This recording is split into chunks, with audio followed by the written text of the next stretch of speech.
l'IA dans l'heure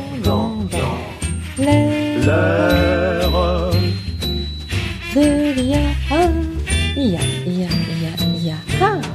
Pour faire. Bienvenue dans Un air d'IA, chronique dédiée aux outils de l'intelligence artificielle. Cette semaine, dans la série IA et influence, nous allons parler de désinformation et de deepfake. Bonjour Gaëtan, avez-vous pour commencer un exemple à nous donner ? Bonjour Valérie, et même deux. Le premier, en septembre 2023, lors des élections présidentielles en Slovaquie, un faux enregistrement audio attribué à un candidat politique a circulé 2 jours avant le vote, le faisant passer pour une personne essayant de truquer les élections. Forcément avec un impact ou pas sur les votes qui vont survenir. Le second, c'est au moment des élections européennes de 2024, des influenceuses fictives, à partir de la famille Le Pen, fleurissent sur TikTok, avec pour but de présenter une image rajeunie du parti. Alors aujourd'hui, est-ce qu'on peut dire que c'est à cause de ces IA dites génératives, que quasi chacun d'entre nous peut utiliser, qu'il devient finalement si facile de cloner une voix, une image pour créer de faux audios, de fausses vidéos ? Alors oui, ce sont des outils qui vont permettre de générer, à partir d'exemples, des choses très réalistes.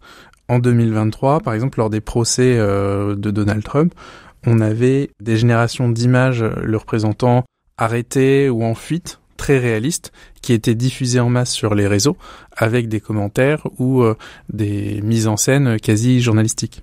Et donc ces images étaient fausses de A à Z. C'est ça. En fait, on a mis une image de Trump en donnée d'entrée. On l'a demandé à le générer dans des situations où il faisait menotter ou alors qu'il était en fuite sur un carrefour, par exemple. Et pour avoir une idée à peu près de combien de nouvelles IA génératives, créatrices d'images, de sons pourraient émerger chaque mois dans le monde, est-ce que vous avez des chiffres là-dessus ou c'est impossible ? Alors des modèles d'IA, il va y en avoir plusieurs un peu tous les mois qui vont sortir avec des capacités relativement proches de ce qui existe déjà. Après, savoir combien d'images, de vidéos, de sons sont créés chaque mois dans le monde, ça c'est absolument impossible de le dire. Parce que la vraie révolution, c'est dans la mise à disposition de ces outils du grand public, et donc même des jeunes adolescents ou adolescentes vont être capables, dans leur chambre ou au CDI des collèges et lycées, de générer des images sans dépenser d'argent, sans mettre de carte de crédit, pour les rediffuser ou les partager.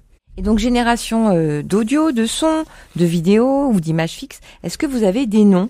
Alors vous avez des applications comme Runway qui permet de générer des vidéos à partir d'images ou de continuer des vidéos, faire réaliser des actions à des personnes sur une vidéo qu'elles n'ont pas faite, les modifier. Vous allez avoir des outils comme Midjourney, Dall-E, Leonardo qui vont pouvoir générer des images réalistes, voire très réalistes. Et pour ce qui est de générer des audios, vous avez des applications comme Suno, par exemple, qui permettent de générer des musiques avec des paroles. Et puis vous avez tout un tas d'autres applications qui permettent de copier des voix pour leur faire dire des choses aussi. Alors comment est-ce que les utilisateurs font pour savoir tout ce qui arrive comme proposition, comme offre ? Il y a quoi ? Il y a des plateformes, des endroits où on peut avoir ces informations-là ? Ça marche comment ? Ça se diffuse par les réseaux sociaux, c'est ça va plutôt être partagé par des créateurs de contenu qui vont recevoir en test ces applications pour ensuite en faire la promotion, c'est comme d'autres outils marketing. C'est comme ça que ça marche. Alors amis auditeurs, c'est la fin de cette chronique, mais nous nous retrouvons dès la semaine prochaine pour le dernier épisode de cette série sur l'influence de l'IA où nous aborderons la question des bots en influence. C'est dit. Et d'ici là, pour écouter le podcast de cette émission, c'est à la page Un air d'IA sur le site rcf.fr. De l'IA dans l'heure